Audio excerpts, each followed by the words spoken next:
Okay, we got all the old flagstone looking like new.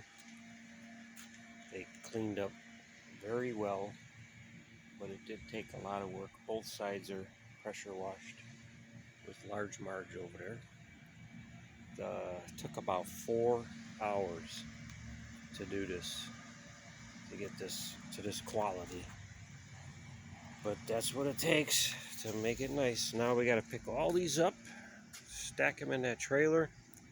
Then we got to load a lot of sand and Portland and polymers, the mixer and all that, all our tools, and be ready to bring one trip so we can mortar these down.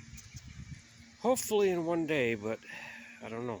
It's a lot of work, but we're getting there. All right, we are moving forward. Thanks for watching.